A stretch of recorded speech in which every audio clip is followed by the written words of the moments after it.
Simulazer, teman-teman praktikan simulasi komputer tahun 2025. Di sini saya akan jelaskan mengenai materi modul 3 yaitu anilogik dinamis. Nah, di sini ada 3 tujuan praktikum. Yang pertama yaitu praktikan dapat menganalisis permasalahan di dunia industri dengan melakukan simulasi secara dinamis. Yang kedua, praktikan dapat memahami fungsi dari software anilogik.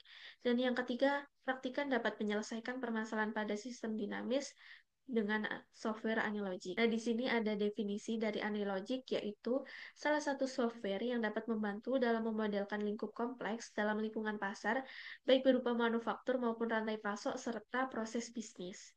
Anilogik digunakan untuk memodelkan sistem yang terdiri dari elemen-elemen yang saling terhubung dalam suatu lingkaran umpan balik, di mana perubahan pada satu elemen dapat mempengaruhi elemen lainnya. Anilogik dapat menampilkan hasil berupa animasi 3D, diagram baris, dan diagram batang. Di sini ada beberapa keunggulan anilogik dalam sistem dinamis, yaitu yang pertama ada visualisasi dinamis. Anilogik menyediakan antarmuka grafis yang sangat intuitif untuk menggambarkan aliran dan mempermudah pemodelan dan pemahaman hubungan antar variabel dalam sistem. Yang kedua, menangani model kompleks. Anilogik mampu menangani model yang melibatkan beberapa tingkat pengaruh dan perubahan dalam jangka panjang, seperti analisis kebijakan produksi atau perencanaan strategi. Yang ketiga, kemudahan dalam analisis sensitivitas. Anilogik berguna untuk memahami bagaimana perubahan kecil dalam parameter input dapat mempengaruhi hasil jangka panjang dalam sistem dinamis. Yang keempat, modeling keterkaitan dinamis. Anilogik memungkinkan pengguna untuk menghubungkan beberapa variabel dalam sistem yang sangat kompleks, seperti analisis rantai pasok, perencanaan kapasitas, dan analisis kebijakan. Yang kelima, yaitu pendekatan interaktif untuk pengambilan keputusan. Nah, Anilogik ini mengandalkan feedback loops. Model ini sangat kuat dalam membantu membuat keputusan berdasarkan prediksi perubahan jangka panjang, misalnya dalam merencanakan kapasitas produksi atau mengelola fluktuasi permintaan. Nah, di sini ada beberapa output yang akan dihasilkan dan dicantumkan dalam jurnal atau artikel. Yang pertama ada causal loop diagram. Nah, causal loop diagram ini yaitu diagram yang menggambarkan bagaimana variabel-variabel dalam sistem saling berkaitan dengan hubungan sebab akibat. Setiap hubungan kausal memiliki polaritas positif atau negatif yang menunjukkan perubahan variabel independen dibandingkan dengan perubahan variabel dependen. Selanjutnya ada stock flow diagram, yaitu tahapan lebih lanjut setelah membuat model konseptual atau CLD dengan simbol khusus untuk variabelnya. SFD dibuat berdasarkan CLD yang telah dibuat. Nah, ada fungsi pada menu main toolbar-nya. Yang pertama ada level, yaitu variabel keadaan atau objek yang dipelajari. Ada flow, yaitu aliran masuk dan keluar yang mempengaruhi variabel keadaan. Ada auxiliary, yaitu variabel yang nilai waktunya dapat berdiri sendiri atau tergabung dalam aliran. Ada konstan, yaitu parameter yang tidak bergantung pada waktu dan dapat berdiri sendiri atau bergabung dengan aliran. Dan ada link, yaitu penghubung antara satu variabel dengan variabel lainnya atau parameter satu dengan parameter lainnya. Di sini ada beberapa elemen dasar sistem dinamis di Anilogik. Yang pertama ada stock, yang menggambarkan kuantitas atau jumlah dari suatu variabel yang dapat berubah seiring waktu. Ada flow, yang menggambarkan kecepatan perubahan dalam stok. Dan ada dynamic variable, yaitu variabel yang nilainya dapat berubah seiring waktu selama simulasi. Dan ada link, yaitu elemen yang berguna untuk menghubungkan elemen-elemen dalam model untuk menunjukkan bagaimana elemen ini saling mempengaruhi. Kemudian ada parameter, yaitu elemen yang bernilai tetap selama simulasi, tetapi bisa diatur sebelum simulasi dimulai, misalnya persentase peningkatan suatu barang atau batas kapasitas tertentu. Dan selanjutnya ada tabel function yang berguna untuk menggambarkan hubungan antara input dan output dalam bentuk tabel atau grafik. Kemudian ada feedback loop, yaitu yang menunjukkan bagaimana perubahan dalam satu variabel dapat mempengaruhi variabel lainnya, baik dalam bentuk umpan balik positif maupun umpan balik negatif. Kemudian ada shadow yang memungkinkan menggunakan ulang elemen tertentu di berbagai bagian model tanpa perlu menduplikasinya, sehingga model menjadi lebih sederhana dan rapi. Kemudian ada dimension yang mengacu pada aspek yang menggambarkan model atau variabel seperti dimensi waktu atau dimensi lokasi. Kemudian ada beberapa penerapan dalam teknik industri. Yang pertama yaitu rantai Wasok, digunakan untuk menganalisis fenomena bullwhip effect di mana fluktuasi permintaan kecil dapat menyebabkan fluktuasi besar dalam pasokan dan produksi. Kemudian ada manajemen persediaan, digunakan untuk memodelkan sistem persediaan dalam manufaktur, misalnya untuk meramalkan kebutuhan bahan baku dan kapasitas produksi berdasarkan pola permintaan dan pengiriman. Dan selanjutnya ada kebijakan produksi. Dalam sektor manufaktur digunakan untuk memodelkan efek jangka panjang dari kebijakan pengelolaan kapasitas, aliran material, atau kebijakan harga terhadap keberlanjutan produksi. Di sini ada validitas model. Di sini menggunakan metode MAPE, yaitu Mean Absolute Percentage Error, yaitu metode pengukuran kesalahan dalam metode peramalan dengan teknik kesalahan absolut di setiap periode dibagi dengan nilai pengamatan nyata untuk periode itu. Dan semakin kecil nilai MAPE, maka semakin tinggi validitasnya. Karena secara umum nilai aktual variabel yang dievaluasi semakin dekat dengan nilai yang diprediksi oleh model dinamis. Di sini dicantumkan rumus MAPE seperti pada gambar. Nah, selanjutnya kita beralih pada studi kasus yang akan kita gunakan sebagai running software di sini, yaitu ada PT Sikom Sakti, merupakan perusahaan yang bergerak dalam bidang produksi makanan yaitu roti. Seiring dengan meningkatnya permintaan roti, PT Sikom Sakti menghadapi tantangan dalam menjaga keseimbangan antara tingkat persediaan dan permintaan. Permasalahan seperti kurangnya jumlah persediaan stok roti dibandingkan dengan jumlah permintaan bisa juga bisa juga terjadi kelebihan persediaan atau overstock. Maka dari itu, PT Sikom Sakti selalu dituntut untuk dapat mengendalikan persediaan dari produk yang dimiliki dengan meramalkan jumlah permintaan di masa mendatang. Hal ini bertujuan untuk menyeimbangkan jumlah persediaan dengan jumlah permintaan dengan jumlah maksimal produksi tahunan sebesar 4.100 piece dan tingkat keberhasilan produksi sebesar 95%. Perusahaan harus menghadapi fluktuasi permintaan pelanggan yang bervariasi. Setiap tahunnya terdapat 2% stok roti di gudang yang kedaluarsa dan hanya didapatkan data awal ketersediaan stok roti pada tahun pertama sebesar 2.000 piece. Oleh karena itu, diperlukan pendekatan pemodelan sistem dinamis untuk memahami interaksi antara berbagai variabel dan parameter dalam memenuhi permintaan dan mengurangi risiko overstock dari tahun 2026 hingga 2030. Dalam melakukan simulasi sistem dinamis, PT Sikom Sakti menggunakan acuan data historis dari tahun 2021 hingga 2025 sebagai berikut. Nah, berikut tabel jumlah permintaan dari tahun 2021 sampai 2025. Untuk mengetahui solusi dari permasalahan yang dihadapi, maka buatlah yang pertama causal loop diagram dari sistem persediaan stok roti untuk mengetahui variabel yang terlibat dalam sistem produksi, hubungan kausalitas sistem ke dalam bahasa gambar atau pemodelan, arah hubungan variabel. Yang kedua, stock flow diagram dari sistem persediaan stok roti untuk mengetahui hubungan stok dan flow dalam sistem produksi, serta hubungan matematis antara elemen-elemen sistem.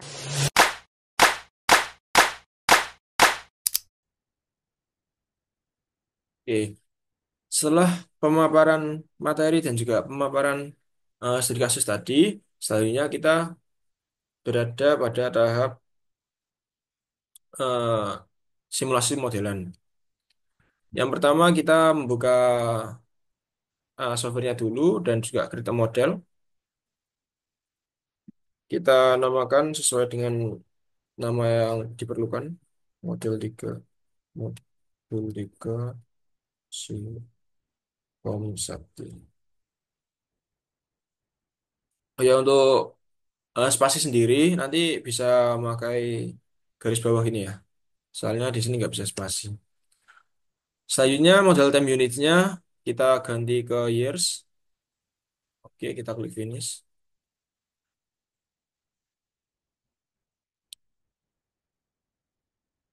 Oke, sebelum kita membuat pemodelan, kita atur untuk projectnya dulu. Jadi nanti ada 3 agent type. Yang pertama itu ada agent type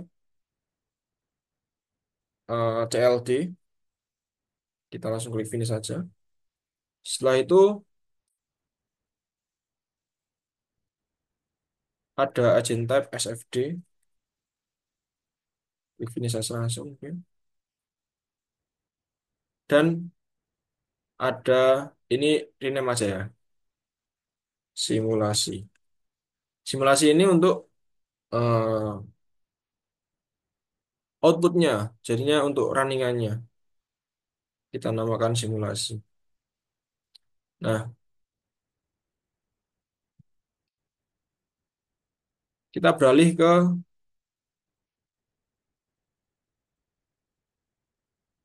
oke, kita beralih ke lembar kerjanya CLD. Pertama-tama kita menuju ke palet dan di sini kita membutuhkan beberapa modul atau beberapa elemen, yakni pada sistem dinamik kita membutuhkan link dan juga untuk variabelnya kita menggunakan teks. Ini. Nah, berdasarkan studios tadi kita buat untuk variabelnya terlebih dahulu. Yang ini terdapat jumlah maksimal produksi.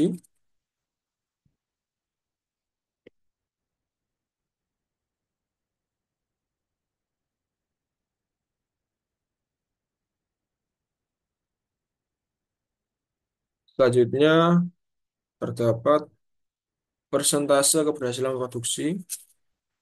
Benar.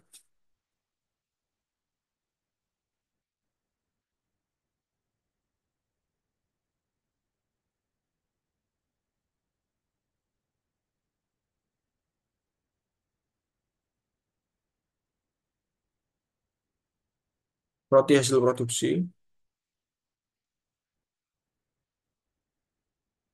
Oh iya, dalam menganalisis ini kita perlu menganalisis studi kasus terlebih dahulu untuk mendapatkan variabel-variabel ini. Oke, kita tulis semua variabelnya terlebih dahulu. Terdapat ketersediaan stok roti, terus permintaan pelanggan,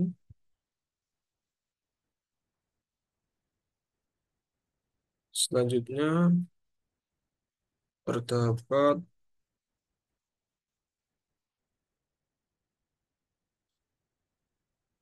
roti keluar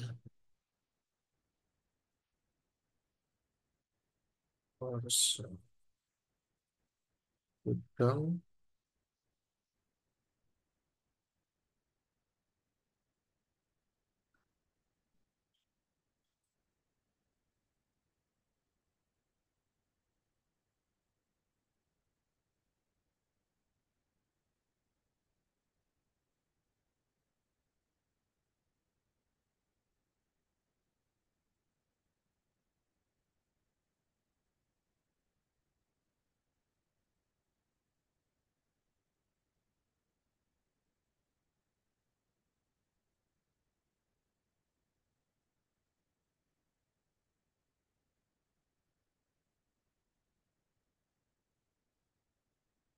Terdapat juga penurunan permintaan.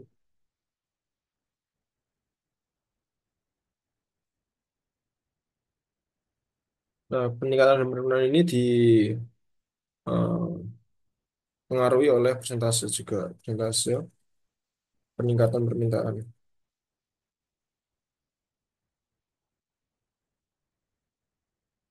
dan juga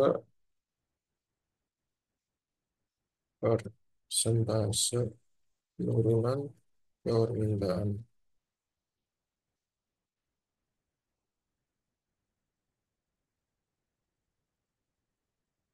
Oke, kita rapikan terlebih dahulu aja.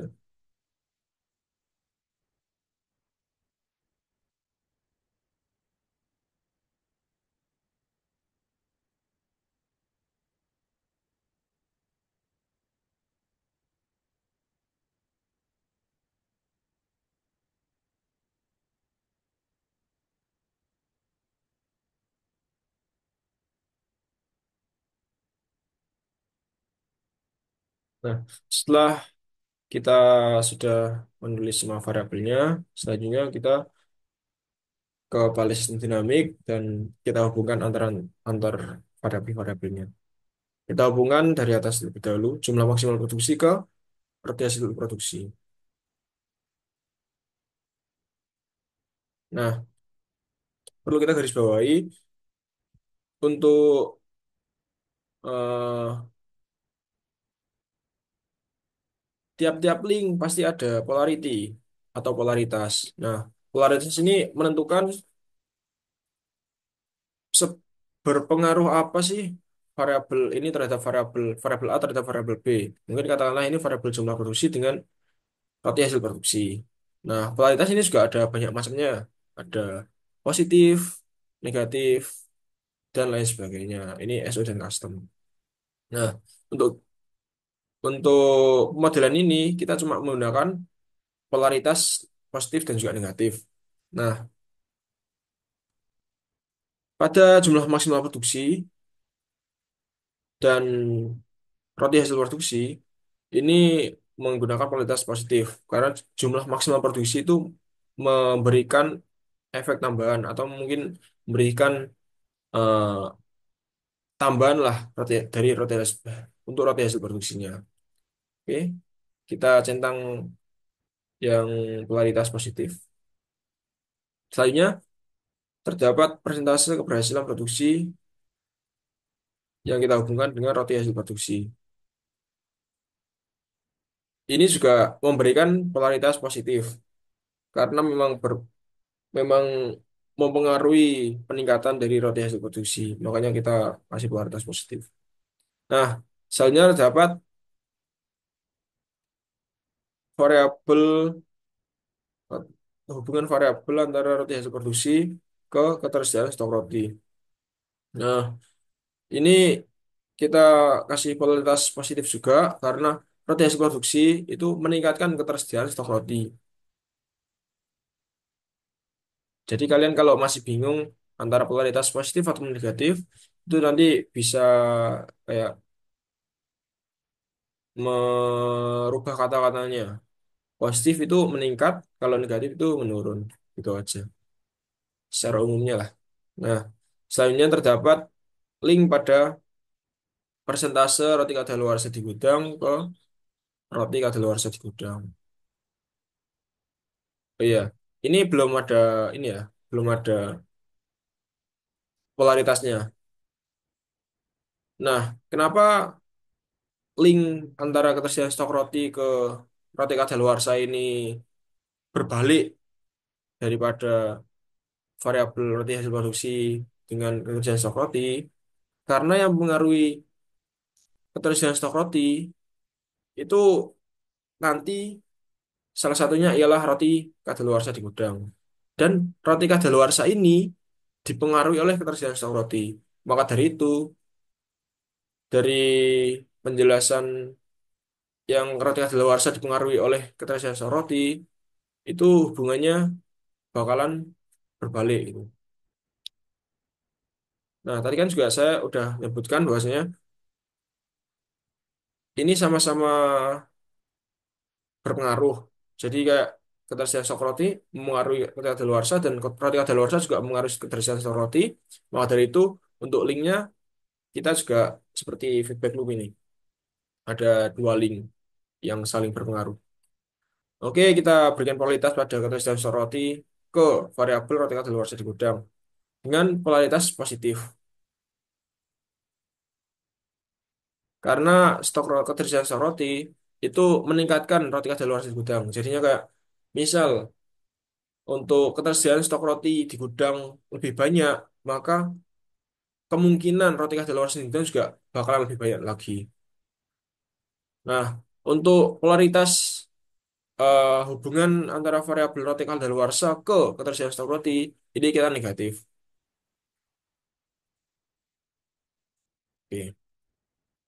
Selanjutnya terdapat persentase roti kadaluarsa di gudang ke roti kadaluarsa di gudang. Nah, ini hubungannya juga positif kualitasnya dikarenakan persentase roti kadaluarsa di gudang itu meningkatkan atau pengaruhnya itu meningkatkan, bukan mengurangi ataupun menurunkan. Selanjutnya kita hubungkan antara variabel permintaan pelanggan ke ketersediaan stok roti.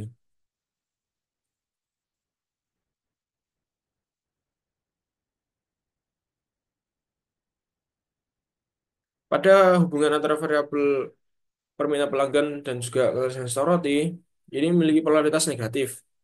Dikarenakan ketersediaan stok roti nanti pasti akan berkurang jika permintaan pelanggan meningkat.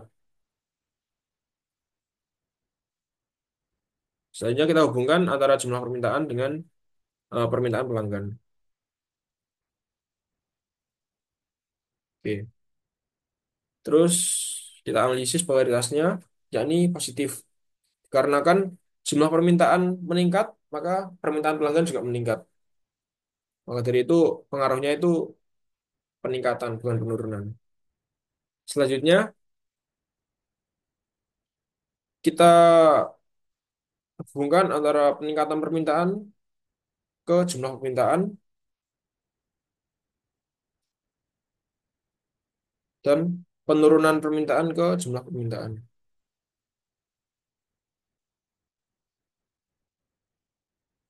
Sorry, sorry.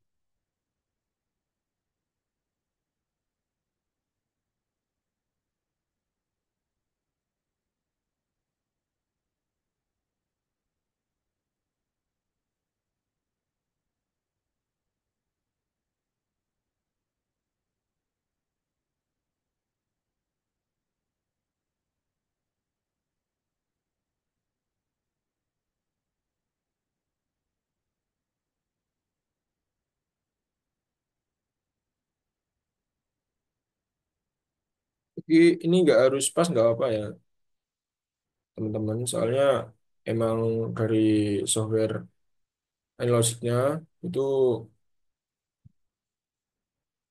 kurang kompleks fiturnya. Nah, selanjutnya kita akan menganalisis antara variabel peningkat permintaan dan juga penurunan permintaan terhadap variabel jumlah permintaan. Nah, seperti yang saya sebutkan tadi, bahwasanya jika variabel A meningkat dan variabel B meningkat, maka kualitasnya nanti positif atau terjadi peningkatan. Maka peningkatan permintaan ini memiliki kualitas positif terhadap jumlah permintaan. Nah, begitupun sebaliknya. Benar, ini enggak kelihatan. Oke. Nah, begitupun sebaliknya.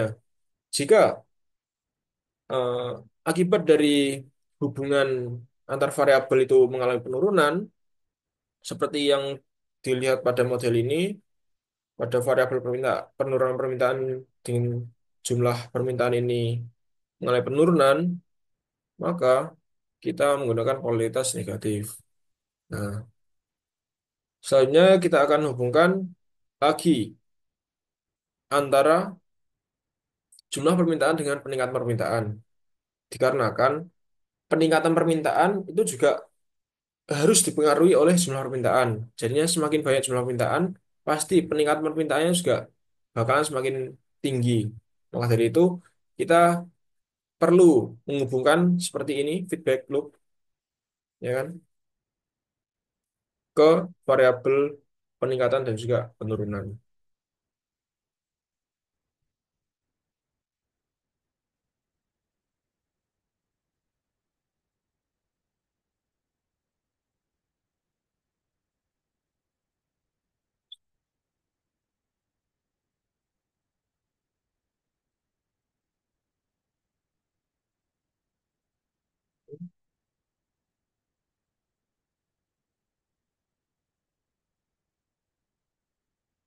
Karena jumlah permintaan ini juga mempengaruhi tingkat penurunan maupun tingkat peningkatan permintaan.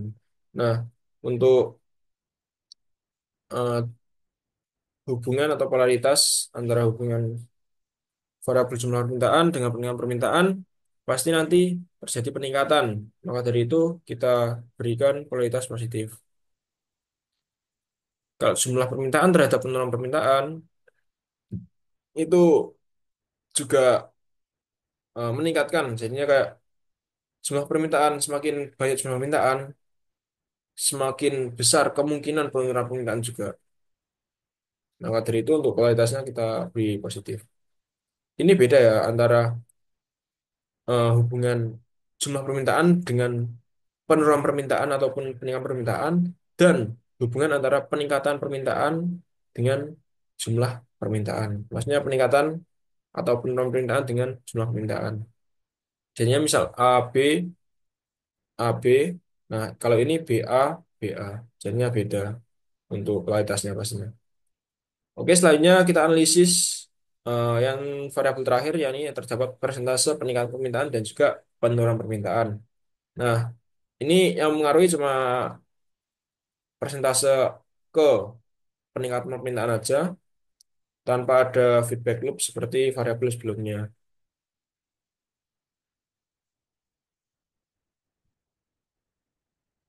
Oh iya, mungkin nanti bisa dirapiin juga ya untuk modelnya sesuai selera masing-masing aja.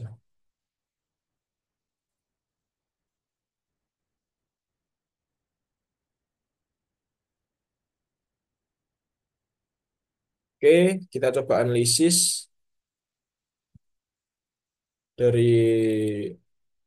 persentase peningkatan permintaan. Ini pasti untuk kualitasnya nanti positif ya, soalnya kan memang meningkatkan. Jadinya persentase peningkatan permintaan ini meningkatkan peningkatan permintaan. Jadinya hubungannya itu positif.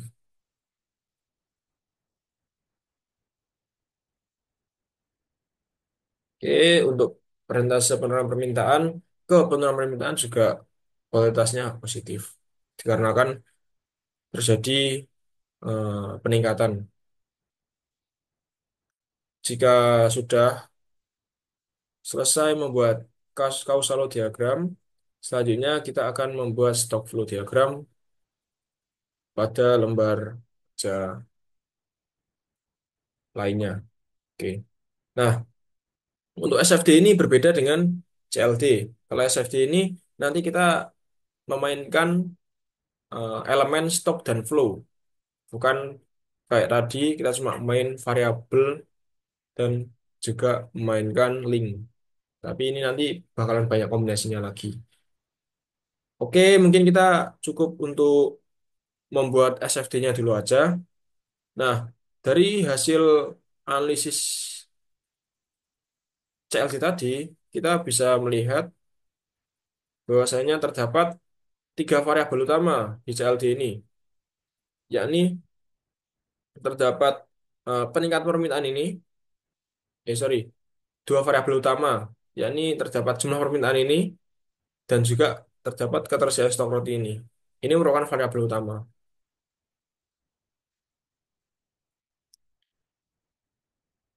Nah,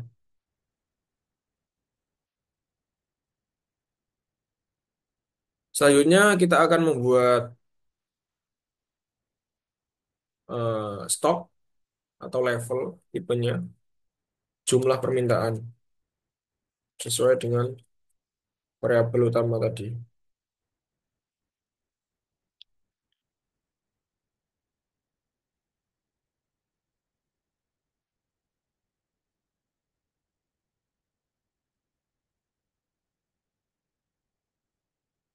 Permintaan. Nah, pada CLD tadi, jumlah permintaan itu dipengaruhi oleh penurunan permintaan dan juga nih, jumlah permintaan dipengaruhi oleh peningkatan permintaan dan juga penurunan permintaan. Maka dari itu, penurunan peningkatan dan juga peningkatan permintaan ini kita jadikan sebagai flow atau aliran. Kita akan membuat aliran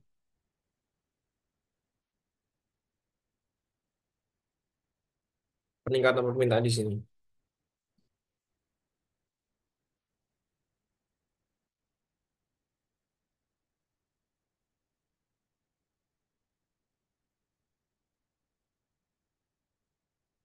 Selanjutnya kita juga akan membuat eh, flow penurunan permintaan. Nah, untuk membuat flow penurunan permintaan ini, karena terdapat kualitas yang negatif, maka dari itu kita buat arahnya ke kanan, menuju arah keluar.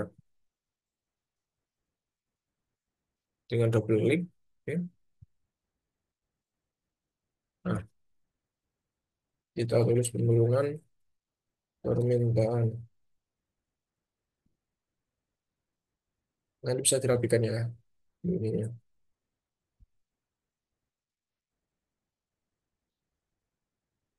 Oke, untuk variabel kedua tadi terdapat ketersediaan stok roti.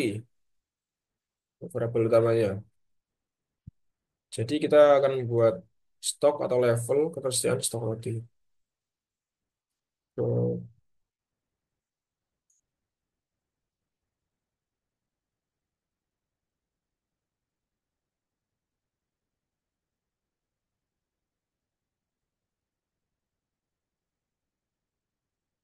Oke. Nah, coba kita analisis pada ketersediaan stok roti variabel utama ketersediaan stok roti ini terdapat tiga variabel yang mempengaruhinya yang akan kita jadikan sebagai flow atau aliran. Yang pertama terdapat roti hasil produksi dengan kualitas positif. Yang kedua, roti kadaluarsa di gudang dengan kualitas negatif dan juga permintaan pelanggan dengan kualitas negatif. Dan perlu kita ingat jika polaritas positif nanti untuk flow-nya bakalan menuju ke level tersebut atau masuk ke dalam level. Sedangkan untuk polaritas negatif nanti flow atau alirannya akan menuju keluar dari stok ataupun level. Oke, kita buat flow aliran produksi yang menuju ke level dikarenakan tadi polaritasnya positif. Roti produksi. Kita hubungkan, sorry, kurang rapi. Oke. Selanjutnya kita buat flow lagi untuk permintaan pelanggan. Oh, sorry. Untuk permintaan pelanggan dan roti kadaluarsa yang gudang.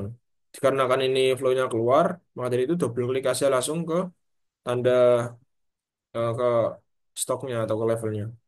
Biar memunculkan flow keluar. Oh,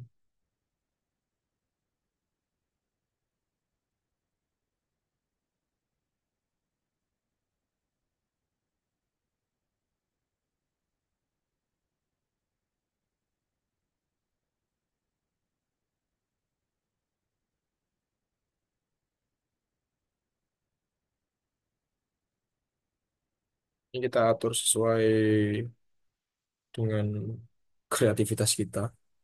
Nah, tadi sudah disebutkan bahwasanya terdapat variabel permintaan pelanggan dan juga variabel roti kadaluarsa di gudang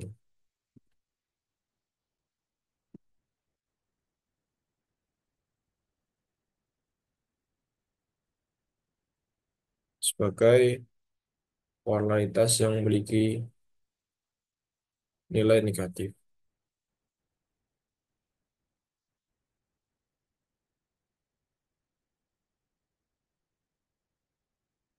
Nah, jika sudah membuat SFD ini, selanjutnya kita membuat pemodelan yang kompleks dan yang akan kita simulasikan. Dan kita membuatnya pada lembar kerja simulasi. Oke, sebelumnya eh, kita klik save dulu ya. Sebelum kita memulai membuat pemodelan yang lebih kompleks daripada CLD dan juga CFD, kita akan beralih ke Excel-nya terlebih dahulu. Nah, kita akan fokus pada tabel formulasi model ini. Tadi terdapat kurang lebih 12 variabel yang masing-masing berbeda tipenya dan pasti berbeda equation-nya. Nah, mungkin katakanlah misal variabel utama tadi itu menjadi tipe level karena dia menggunakan stok yang menandakan bahwasanya dua variabel ini merupakan variabel utama yang menaungi dari semua variabel yang ada. Nah, selanjutnya terdapat roti hasil produksi, roti kadaluarsa di gudang. Ini merupakan auxiliary. Kenapa auxiliary? Karena dia bersifat flow atau aliran, atau juga bisa disebut dengan variabel pendukung. Maksudnya itu kayak variabel yang dipengaruhi oleh variabel sebelumnya. Jadinya dia itu tidak bisa berdiri sendiri gitu. Selanjutnya terdapat variabel yang tipenya konstan. Nah, dari persentase peningkatan permintaan hingga persentase roti kadaluarsa. Ini tipenya konstan, dikarenakan mereka itu tetap dan nanti berbentuk parameter. Nah, ini dengan equation yang sudah ada, nanti kita aplikasikan ke software AnyLogic. Oke, kita beralih lagi ke lembar kerja simulasi dinamis AnyLogic ini. Nah, untuk efisiensi dalam membuat model ini, kita bisa langsung kopas pada model SFD sebagai sebagai model eh, yang menjadi acuan. Nah, setelah terdapat pemodelan ini, kita akan menambahkan variabel-variabel konstan atau variabel tambahan tadi yang berbentuk parameter. Nah, ini terdapat persentase peningkatan permintaan. Selanjutnya, terdapat persentase penurunan permintaan.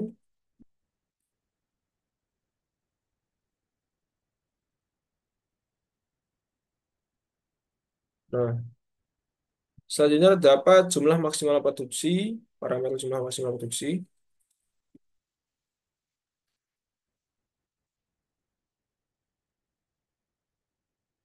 Terus terdapat persentase keberhasilan produksi.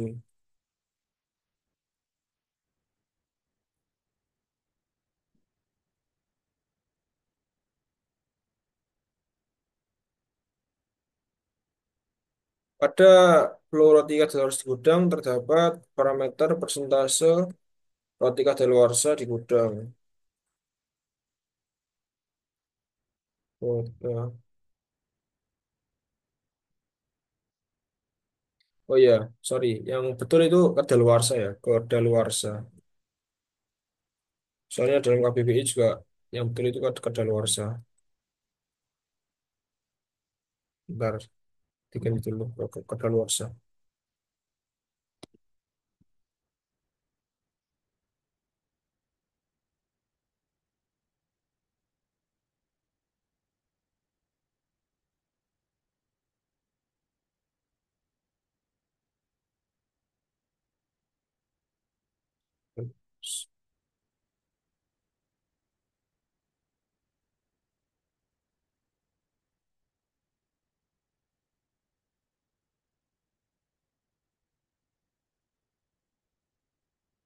Oke.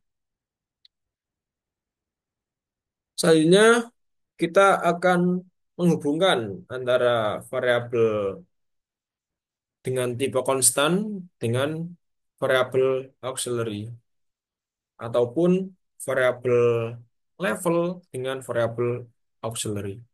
Oke, kita akan menghubungkan dari atas lebih dahulu, yakni variabel persentase peningkatan permintaan ke peningkatan permintaan. Nah,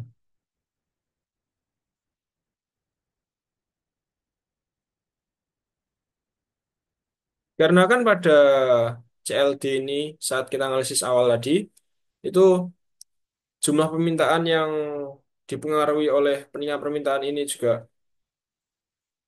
dipengaruhi oleh jumlah permintaan, maksudnya kayak feedback loop ini. Jadi ini jumlah permintaan mengaruhi peningkatan permintaan dan peningkatan permintaan juga mengaruhi jumlah permintaan. Maka dari itu, untuk linknya kita akan balik juga. Nah, kita akan hubungkan kedua link ini. Oke, Selanjutnya, pada persentase penurunan permintaan, kita akan hubungkan parameter ini dengan flow penurunan permintaan. Setelah itu, kita juga hubungkan flow penurunan permintaan ke level jumlah permintaan. Sorry, sorry, sorry. Tadi dikarenakan ini hubungannya itu jumlah permintaan ke penurunan permintaan, ini hubungannya gini untuk linknya. Nah, kita rapikan sedikit.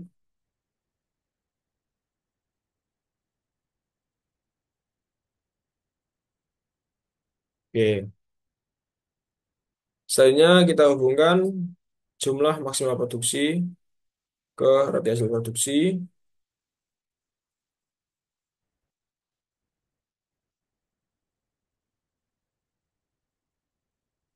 Usahakan untuk ini ya jangan sampai nabrak ya antara link dengan nama variabelnya ini. Atau bisa juga langsung gini biar efisien waktu juga. Kita hubungkan dengan terlebih dahulu.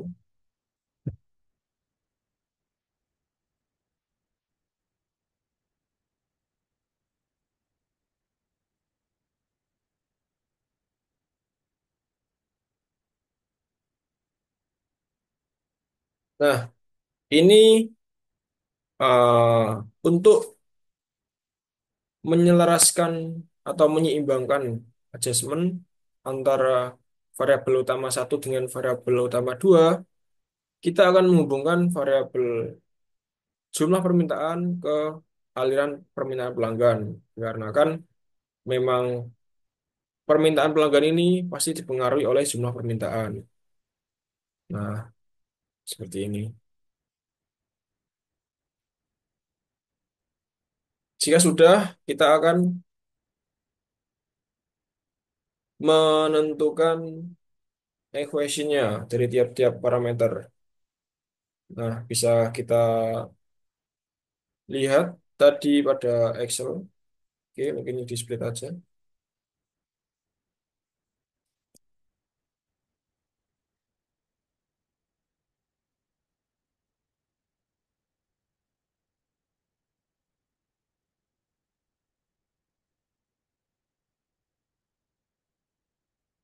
Pada persentase peningkatan permintaan, ini terdapat rumus, yaitu persentase penurunan permintaan ditambah dengan standar deviasi. Nah, sebelum kita menulis persentase parameter persentase peningkatan permintaan ini, kita memerlukan perhitungan seperti berikut. Nah, kita menggunakan data real yang sudah disajikan pada studi kasus tadi. Nah, kita hitung untuk persentase deviasinya dengan rumus 3.100 dikurangi 3.000 dibagi 3.000 dikalikan 100%. Nanti akan ketemu untuk hasil persentase deviasinya. Nah, setelah sudah ditentukan semua untuk persentase deviasinya, kita akan menentukan rata-ratanya dengan rumus average. Rata-rata persentase deviasi ini. Nah, untuk studi kasus ini dihasilkan average sebesar 5%. Maka dari itu, kita akan aplikasikan average 5% ini dengan persentase peningkatan permintaan. Nah, maka dari itu kita ketemunya 0,15 dikarenakan 5% dari hasil perhitungan tadi, sedangkan 10%-nya itu dari penurunan permintaan. Jadinya untuk tetapannya ini esok bakalan berbeda-beda antara masing-masing kelompok dikarenakan perhitungan tadi. Nah, untuk tetapan penurunan permintaan kita konstan di angka 0,1. Oke, Dilihat dari ini, dilihat dari equation di Excel ini, maka persentase peningkatan kita isi dengan angka 0,15.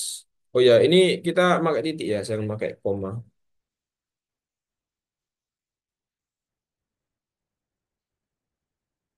0,15. Pakai titik. Selanjutnya kita beralih ke persentase penurunan permintaan dengan nilai 0,1. Selanjutnya jumlah produksi maksimal produksi 4.100.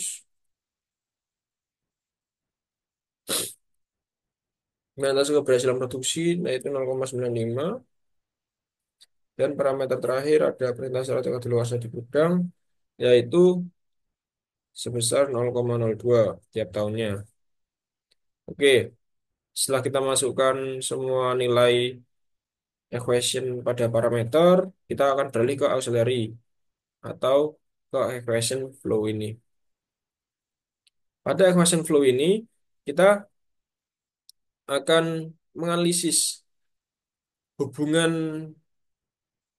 variabel mana aja sih yang berhubungan dengan variabel auxiliary ini. Nah, ini kan ada dua variabel yang berhubungan, yaitu persentase peningkatan permintaan dan juga jumlah permintaan.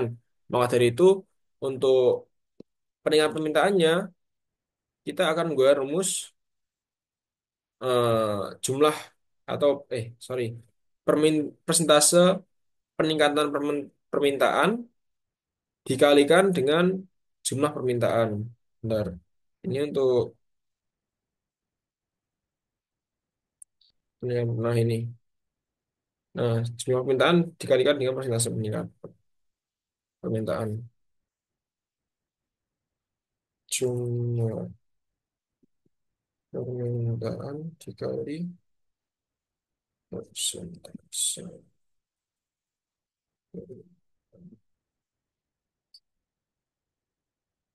jumlah permintaan. Oh, persentase peningkatan permintaan. Baik. Persentase.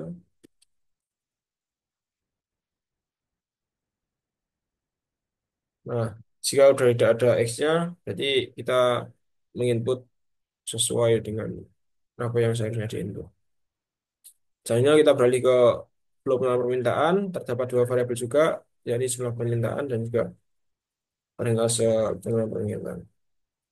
Jumlah permintaan kita kalikan dengan persentase penurunan permintaan. Oke. Selanjutnya kita beralih ke rotasi produksi. Jumlah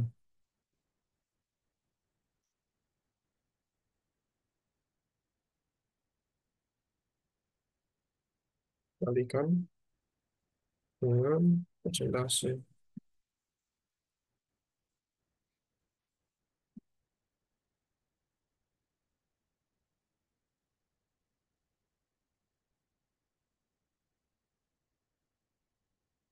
untuk permintaan pelanggan. Kita kita isi jumlah permintaan. Selanjutnya ketika keluar di gudang kita isi. Oh iya, ini untuk linknya kita ketinggalan.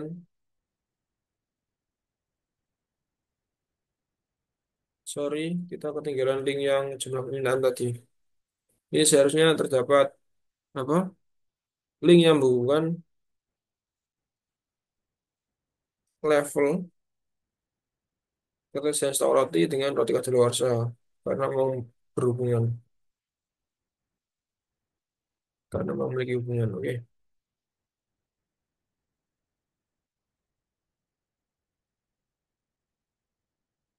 Oke.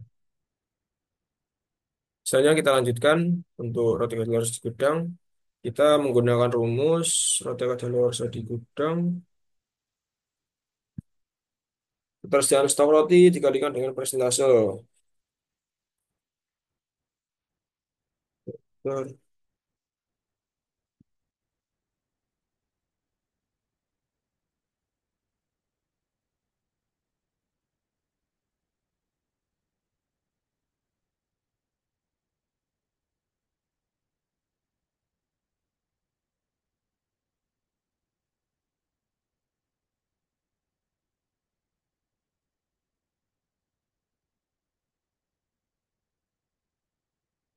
Oke, jika sudah, kita akan beralih ke level atau stoknya. Nah, pada studi kasus tadi udah diberitahu bahwasanya eh, terdapat initial value yang diinputkan. Untuk initial value-nya, kita akan menggunakan value pada tahun pertama. Oke, yaitu 3.000. Sedangkan ketersediaan stok roti juga studi kasus tadi udah dipaparkan bahwasanya terdapat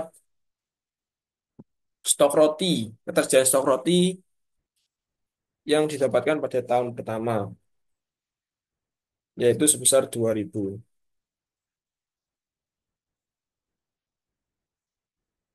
Nah, jika sudah membuat modelannya, selanjutnya kita akan membuat grafik analisisnya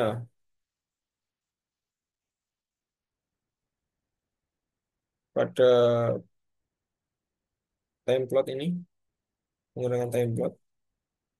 Kita akan menganalisis jumlah permintaan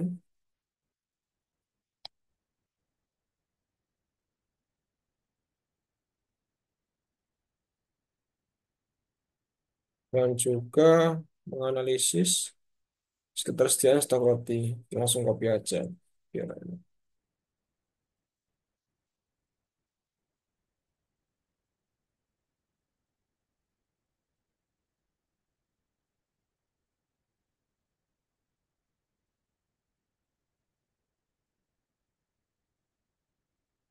Oh iya, untuk analisisnya ini kita itu dulu ya. Kita atur dulu pada bagian head. Bentar.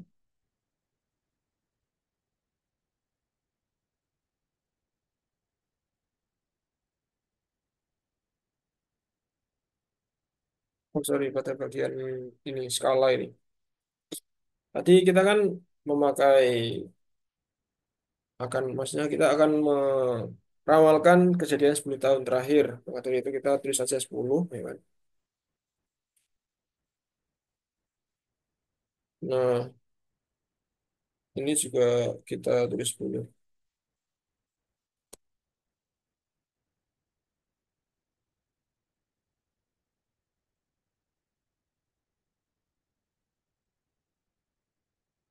Oke.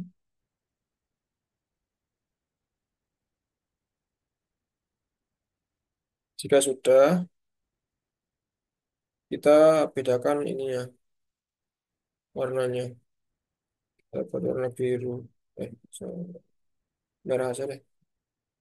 Untuk ketersediaan stok proteinnya. Nah, sebelum kita melakukan simulasi, melakukan running software-nya,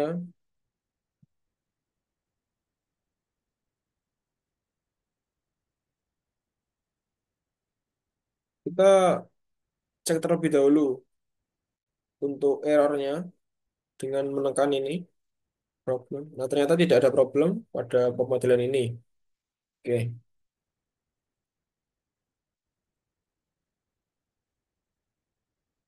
selanjutnya kita akan mengatur tahun tahun simulasinya dengan menggunakan project. Setelah itu kita klik simulasi, model time, kita atur untuk tahunnya. Nah,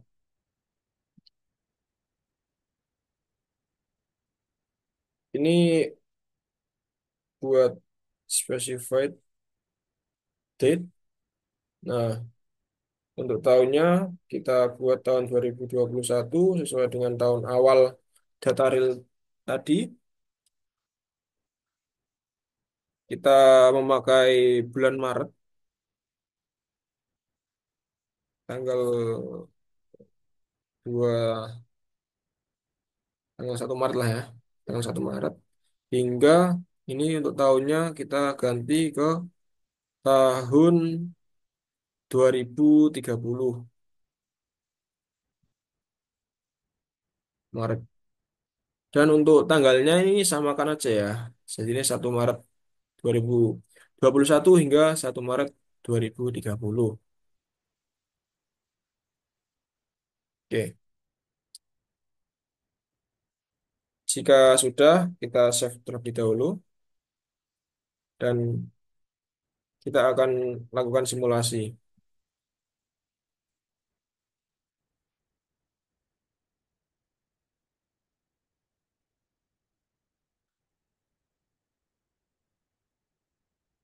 Kita klik simulasi.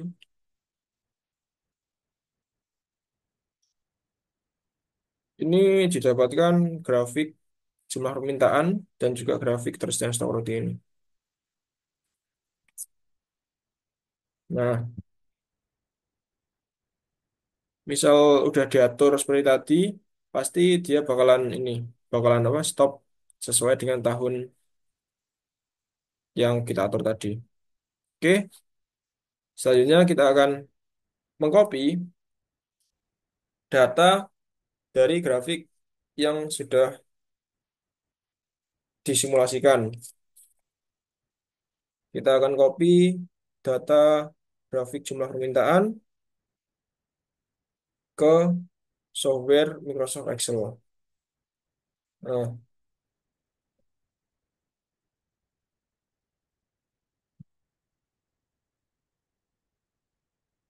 kita copy aja. Nah, pasti nanti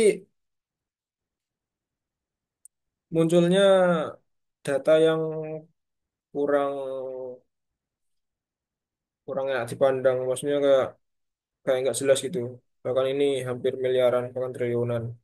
Nah, untuk mengatasinya kita klik kontrol pada paste ini. Kita use text import wizard. Setelah itu kita next next aja. Next. Dan kita klik finish. Nah, ini nanti akan terdapat 03000 13513. Nah, ini kan nah, ini nolnya kan ada space-nya. Kita hapus aja langsung space-nya nol. Jadinya untuk nilainya nanti berarti 3000 gitu. Nah, untuk kolom kedua ini kan juga ada space-nya 1 dengan 3 ini. Ini kita hapus.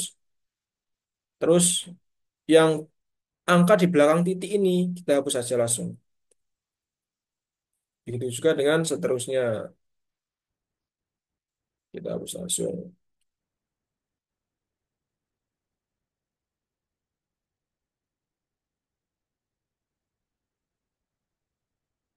Nah, jika sudah, oke, ini juga udah ada hasil runningannya. Jika sudah, kita masukkan ke tabel ini.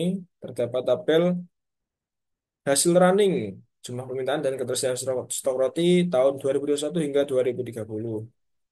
Nah, untuk analisisnya, nanti bakalan untuk tahun untuk jumlah permintaan tahun 2021 hingga 2025 ini, itu sebenarnya untuk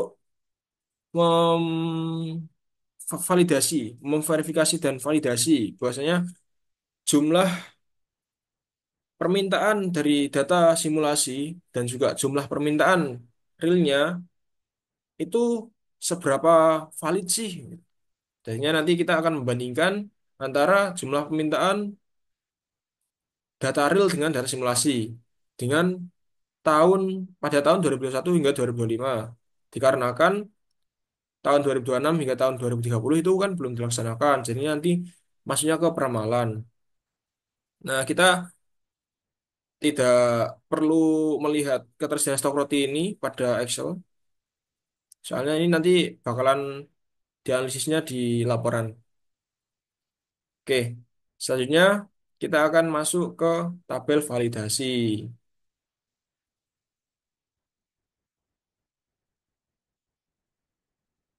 Nah, tabel validasi ini itu ada jumlah permintaan real dan juga jumlah permintaan simulasi. Kita inputkan aja. Ini udah aku konekin jumlah permintaan data real dan juga jumlah permintaan data simulasi. Udah aku konekin. Setelah itu kita hitung rata-ratanya antara data jumlah permintaan real terus data jumlah permintaan simulasi dan juga kita hitung standar deviasinya. Setelah itu kita akan menghitung error percentage atau persentase error pada rata-rata dan juga standar deviasi. Yang pertama, kita akan menghitungnya menggunakan rata-rata dengan rumus data real dikurangi data simulasi dibagi data real.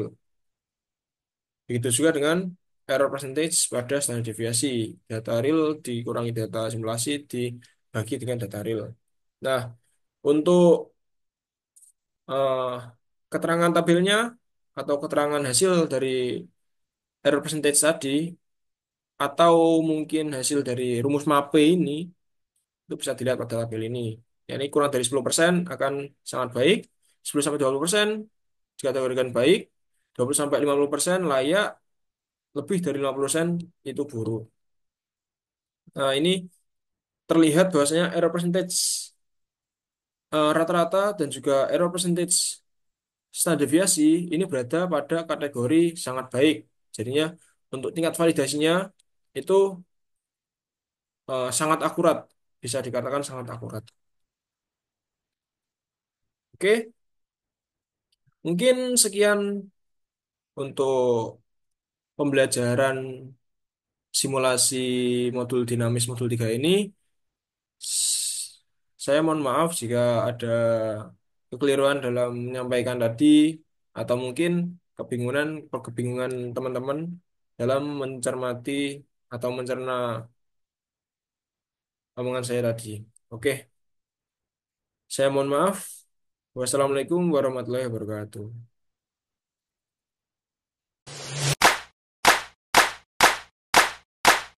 Selanjutnya di sini aku akan jelasin tentang pegangan artikel kalian yang akan kalian kerjakan setelah melakukan praktikum.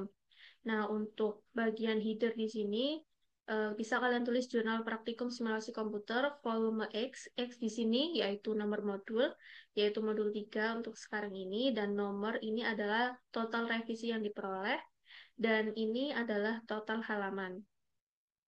Untuk judul sendiri, kalian bisa menggunakan format no uppercase, center, bold, dan menggunakan TNR 14. Di sini kalian tulis nama praktikan pertama, nama praktikan kedua, dan juga nama aslab map kalian. Sertakan emailnya juga menggunakan TNR 10 masing-masing ini. Nah, selanjutnya untuk abstrak, kalian di sini tulis abstrak dalam bahasa Indonesia menggunakan format Justify, menggunakan format TNR 9. Nah, di sini abstrak wajib berisi minimal dan maksimal satu halaman aja. Nah, itu eh, mencakup bahasa Indonesia dan bahasa Inggris di sini. Abstrak biasanya terdiri dari 7-8 kalimat dengan berisi 150-200 kata di satu paragraf satu kolom ini. 1-2 kalimat pendahuluan yang menjelaskan pentingnya penelitian, 2 kalimat yang menjelaskan apa yang dilakukan dan metode apa yang digunakan, 2 kalimat menjelaskan hasil penelitian, dan 1 kalimat penutup. Di sini kalian jangan lupa kasih kata kunci dan keywordnya ya. Ini kalau dalam bahasa Inggris. Untuk footernya sendiri, kalian bisa lihat contoh di bawah ini. Kalian tuliskan nama praktikan pertama, praktikan kedua, nama lab map kalian, judul, dan kalian tulis jurnal praktikum simulasi komputer, nomor revisi, dan jumlah halamannya. Untuk artikel ini kalian gunakan margin 3433 dan penulisan judul dalam 10-17 kata dengan nama berjarak adalah 2 spasi. Sedangkan jarak antara alamat, afiliasi penulis, dan judul abstrak adalah 1 spasi. Kata kunci harus dilakukan di samping teks abstrak disusun sesuai urut abjad dengan jumlah kata 3-5. Jumlah artikel minimal 10 halaman termasuk gambar dan tabel. Pemberian nomor halaman berada di bagian footer samping kanan bawah dengan format TNR 10. Seperti ini. Menggunakan bold juga ya.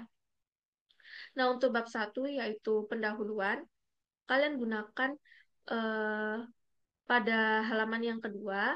Bab pendahuluan ini maksimal 1 halaman dan 1 paragraf minimal terdiri dari 5 kalimat. Pendahuluan berisi pengantar kepada pembaca, latar belakang, permasalahan, dan teori terkait yang relevan. Paragraf yang pertama, kalian bisa jelaskan secara rinci mengenai latar belakang perusahaan yang kalian gunakan. Paragraf kedua yaitu permasalahan atau studi kasus kalian. Dan paragraf ketiga yaitu solusi penyelesaian yang relevan dengan mengaitkan pada metode dan software yang digunakan. Untuk paragraf keempat yaitu kesimpulan dari pendahuluan yang dapat berupa tujuan dilakukannya penelitian ini. Nah, pendahuluan wajib terdapat minimal 2 citasi. Dan setiap pengertian atau pernyataan wajib kalian tampilkan citasi yang linear dengan yang ada di daftar pustaka. Jadi, jangan sampai kalian di sini nggak ada citasi kalian di bab pendahuluan, tapi nanti kalian cantumin di daftar isi. Jangan seperti itu ya. Dan selanjutnya untuk bab yang kedua yaitu tinjauan pustaka. Tinjauan pustaka merupakan bab yang berisi sejumlah teori yang relevan dan memiliki fokus dengan penelitian yang dilakukan. Kalian wajib menyertakan citasi pada setiap referensi yang digunakan. Penulis lebih dari satu, kalian bisa lihat di sini contohnya yaitu Sakya Tuturia, 2024. Apabila lebih dari satu, maka tuliskan nama dan 2020 ini tahunnya. Dan apabila lebih dari dua, kalian tuliskan DKK aja seperti ini. Angga DKK titik koma 2021.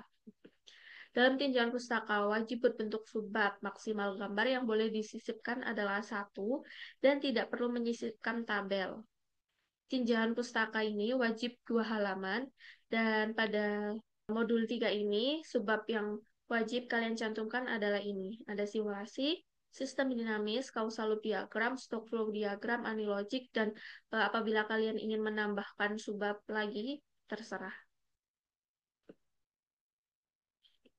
Untuk selanjutnya yaitu bab yang ketiga mengenai metodologi penelitian. Kalian bisa tuliskan pada studi kasus simulasi sistem dinamis produksi roti misalnya, dan ini yang merah ini sesuaikan dengan studi kasus kalian ya. Di PT Sikom Sakti menggunakan software Anilogic. Nah, di sini kalian jelasin tentang Anilogicnya, tujuannya, dan guna Anilogic pada modul ini. Kemudian, pengambilan data didapatkan dari data sekunder dari pihak PT Sikom Sakti. Data yang telah dikumpulkan akan diolah menggunakan software Anilogic dan output yang dihasilkan digunakan untuk mengetahui simulasi dinamis dari permasalahan sehingga dapat meminimalisir resiko perbedaan antara stok ketersediaan dan jumlah permintaan di masa yang akan datang. Di sini ada subbab 3.1, kalian nggak usah spasi ya, nggak usah spasi 2 kali gitu, enter aja. Dan untuk tahap pengumpulan data, jelaskan secara rinci mengenai pengumpulan data, berikan data-data pengamatan yang diperoleh untuk penelitian, dan jelaskan studi kasus secara singkat ke dalam subbab ini. Contohnya seperti ini. Pengumpulan data merupakan kegiatan yang dilakukan dalam penelitian untuk mengumpulkan informasi. Data ini akan menjadi input pada tahap pengolahan data. Metode pengumpulan data yang dilakukan adalah pengambilan data dari data sekunder dengan metode penggunaan dokumen dari arsip perusahaan pada PT Sikom Sakti. Data ini yang kemudian akan dianalisis dan diolah menggunakan bantuan software Anilogic. Data yang dibutuhkan yaitu nanti kalian sebutin di sini. Misalkan kalian ingin menggunakan kalimat yang lain boleh, karena ini merupakan kalimat referensi saja. Kemudian jumlah permintaan tahun 2021 sampai 2025 produk roti pada PT Sikom Sakti memiliki data sebagai berikut. Nah, di sini kalian cantumin tabelnya ya. Tabel jumlah permintaan dari tahun 2021 sampai 2025. Dan jangan lupa setiap ada tabel, kalian tuliskan nama tabelnya apa dan juga sumbernya.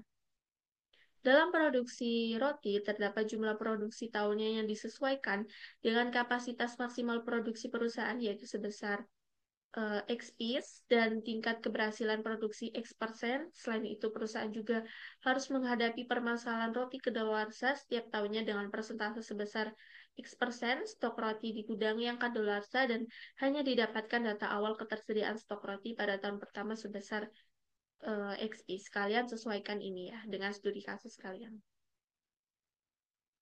Kemudian di sini ada 3.2 yaitu tahap pengolahan data. Pada subbab ini kalian tampilkan flowchart. Flowchartnya kalian contoh aja seperti ini. Nanti di sini pada pengumpulan data kalian isi sendiri. Jadi samakan flowchartnya kayak gini. Dan jangan lupa kalian jelasin flowchartnya pada tiap poin-poin ini. Selanjutnya, bab 4 hasil dan pembahasan, yaitu di sini ada subbab sistem pemodelan dan model konseptual. Kalian tuliskan seperti ini. Dalam sistem dinamis, terdapat beberapa hal sebelum berlanjut ke tahap simulasi. Untuk yang poin A, di sini ada causal loop diagram. Sebelum kalian tampilkan gambar atau output CLD kalian, buat kalimat pengantarnya terlebih dahulu, setelah itu cantumin gambarnya, dan jangan lupa kasih keterangan gambar dan sumbernya. Kalian berikan analisisnya terkait penjelasan mengenai causal loop diagram serta analisis variabel positif feedbacknya serta negatif feedbacknya pada studi kasus. Untuk yang poin stock flow diagram sama seperti CLD, kalian buat kalimat pengantarnya terlebih dahulu ya, sebelum kalian sisipkan gambar. Kemudian jangan lupa kasih sumber dan jelasin mengenai stock flow diagramnya serta jelaskan variabel yang mempengaruhi pada studi kasus kalian. Nah, di sini ada aturan penggunaan gambar dan tabel. Tabel dan gambar dapat disisipkan dalam kalimat artikel yang dirujuk dengan disertai pemberian figur caption dan tabel caption. Penulisan tabel menggunakan format 10R10. Penomoran judul tabel dan gambar menggunakan subbab angka Arab, tabel 4.1, gambar 2.1 seperti ini pada contoh. Untuk tabel di atas dan gambar di bawah dengan disertai pemberian sumber. Penulisan tabel dan gambar diletakkan di tengah paragraf menggunakan center. Tabel tidak boleh mengandung garis vertikal, sedangkan garis-garis horizontal diperbolehkan, tetapi hanya yang penting-penting saja. Kemudian pada subbab model simulasi, kalian tambahin kalimat pengantar dulu sebelum diletakkan gambar. Ini dilakukan waktu praktikum ya. Jadi jangan lupa sisipkan di sini. Ada analisis, contohnya yaitu gambar di atas menunjukkan model sistem dinamis yang memiliki hubungan interaktif antara variabel utama, jumlah permintaan, dan ketersediaan stok roti. Jumlah permintaan roti dipengaruhi oleh persentase peningkatan dan persentase penurunan permintaan. Selanjutnya, pada variabel utama ketersediaan stok roti dipengaruhi oleh jumlah produksi dengan mempertimbangkan persentase keberhasilan produksi sebagai faktor penentu hasil produksi akhir. Ketersediaan stok roti dapat mengalami pengurangan akibat permintaan pelanggan dan roti yang kadaluarsa di gudang. Model di atas memberikan gambaran yang komprehensif mengenai dinamika jumlah permintaan dan ketersediaan stok roti sehingga dapat meminimalisir kerugian akibat ketidaksesuaian antara ketersediaan stok dan jumlah permintaan. Nah, kalimat ini merupakan contoh saja, referensi atau pedoman, bukan contekan. Jadi, nanti analisis kalian nggak boleh sama kayak gini ya, gunakan kalimat kalian sendiri. Selanjutnya pada subbab formulasi model, kalian jelasin terkait formulasi model dalam bentuk tabel, disertai penjelasan pembuatan skenario yang telah dirancang ketika praktikum. Nah, untuk formulasi model ini bisa kalian dapatkan sewaktu running software. Jadi saya kasih contoh seperti yang jumlah permintaan, tipenya itu apa, dan rumus waktu masukin variabel ini itu apa. Contohnya rumusnya yaitu peningkatan permintaan dikurangi penurunan permintaan. Dan yang kedua, rumus dari ketersediaan bahan baku roti ini yaitu roti hasil produksi dikurangi roti kedaluarsa di gudang dikurangi permintaan pelanggan. Jadi setiap variabel nanti kalian tuliskan equation-nya dan tipenya juga. Untuk bab verifikasi dan validasi, ini berisi penjelasan mengenai pengertian verifikasi secara umum dan analisa hasil verifikasi yang diperoleh sewaktu running software. Ini contohnya model yang telah dibuat, kemudian diverifikasi apakah terjadi error atau tidak. Bila model terjadi error, maka logika dari simulasi yang dibuat belum sepenuhnya benar. Model yang mengalami error harus mengulang pembuatan model awal simulasi. Adapun hasil running dari model yang telah dibuat pada tiga area pendistribusian tersebut ditunjukkan pada gambar di bawah dan terlihat bahwa model tersebut bebas dari error sehingga model telah memenuhi tahap verifikasi sebagai berikut. Nah, sewaktu kalian running software, jangan lupa untuk screenshot bagian ini untuk dilakukan verifikasi. Nanti apabila kalian di sini tidak ada tulisan error, maka berarti sudah tidak error, sudah benar. Kalau masih ada tulisan di sini akan ada tampilan error, maka kalian harus mengulang lagi. Selanjutnya yaitu pada subbab validasi, kalian berikan penjelasan mengenai pengertian validasi secara umum. Contohnya, validasi dilakukan secara statistik dengan membandingkan data empiris sistem nyata dengan output simulasi model. Variabel yang akan diuji validasinya adalah jumlah permintaan tahun 2021 sampai 2025. Nah, berikut ini merupakan validasi model pada Anilogic. Setelah kalian running software, maka di situ nanti akan keluar output pada akhir running itu. Nanti kalian cantumin data realnya, jumlah permintaan data realnya itu berapa, dan saat simulasi itu berapa, kalian tulis di sini, di tabel. Setelah kalian tampilin tabel tersebut, kalian bisa menggunakan rumus nanti di Excel sesuai tadi yang pada video running software. Kalian bisa menggunakan rumus ini, dan setelah nanti diketahui hasil perhitungannya, tulis di sini sehingga nilai validasi dapat dikatakan apa? Dapat dikatakan sangat baik, baik, atau bagaimana. Ini kalian tulis di sini, isi sesuai dengan parameter range MAPE. Kemudian yang kedua, kalian menghitung persen error dari standar deviasi data empiris dari data output simulasi menggunakan rumus ini, dan tulis juga sehingga nilai validasi dapat dikatakan apa, sangat baik, baik, atau apa. Ini isi sesuai parameter range MAPE-nya. Kemudian pada analisis output simulasi, kalian tuliskan output simulasi dari aktivitas produksi roti pada PT Sikom Sakti dapat dilihat pada gambar di bawah ini. Nanti kalian cantumin output simulasi dinamis kalian sewaktu mengerjakan di software tersebut dan analisis penjelasan terkait faktor jumlah permintaan, kapasitas produksi, dan sebutkan nilainya. Nah, di sini ada contoh kalimat analisisnya, tapi ini merupakan pedoman, jangan sama plek kayak gini ya. Jadi kalian bikin kalimat versi kalian sendiri aja. Ini hanya referensi aja. Selanjutnya, untuk outputnya ada grafik. Kalian jangan lupa untuk screenshot waktu running software. Lalu berikan analisis penjelasan mengenai arah dan hasil grafik jumlah permintaan ketersediaan stok sesuai studi kasus. Nah, untuk grafik ketersediaan stok roti itu bagaimana, naikkah atau turunkah? Nah, kalau naik itu kalian jelasin kenapa, kalau turun kenapa, seperti itu. Ada subbab perbandingan output simulasi berdasarkan hasil running. Kalian cantumkan dalam bentuk tabel ini dari output software tahun 2021 sampai 2030.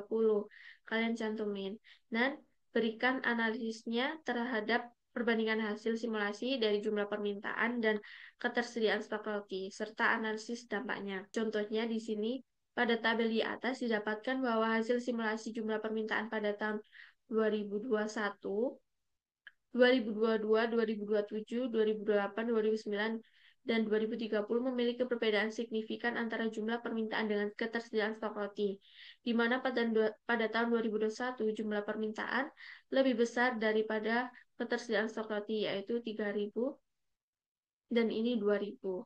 Nah, ini merupakan kalimat referensi saja, pedoman saja, jadi kalian jangan samain plak. Kalian bisa bikin kalimat versi kalian sendiri. Dan untuk kesimpulan, kalian jelasin secara singkat permasalahan, tujuan, dan output yang dihasilkan. Lalu jelaskan penyebab terjadinya permasalahan, dan berikan rekomendasi perbaikan bagi waralaba atau perusahaan manufaktur binaan PT terkait. Dan di sini Kesimpulan mungkin meringkas poin utama di dalam laporan praktikum, tapi tidak diperbolehkan menyalin abstrak sebagai kesimpulan. Kesimpulan di sini menjelaskan rekomendasi perbaikan yang dapat dilakukan. Sebuah kesimpulan mungkin saja menegaskan dalam pentingnya hasil pekerjaan dan saran untuk pengembangan atau penelitian lebih lanjut. Kesimpulan terdiri dari satu paragraf yang memuat konklusi dan saran penelitian lebih lanjut. Apakah penelitian dapat diterapkan di lapangan atau tidak? Dan yang selanjutnya ada daftar pustaka. Citasi yang harus dicantumkan di daftar pustaka minimal 2 buku dan 8 jurnal. Batas tahun minimal referensi selain buku yaitu tahun 2020. Daftar pustaka dilarang bersumber dari modul ajar dan skripsi. Daftar pustaka menggunakan Mendeley wajib dan menggunakan format apa? 7 edition. Untuk jurnal, contohnya seperti ini. Format dasar untuk buku, contohnya seperti ini. Dan format dasar untuk website, seperti ini. Baik, mungkin itu saja yang bisa saya sampaikan terkait pegangan artikel ini. Apabila ada pertanyaan, kalian bisa tanyakan sewaktu praktikum agar tidak bingung. Oke, terima kasih. Wassalamualaikum warahmatullahi wabarakatuh.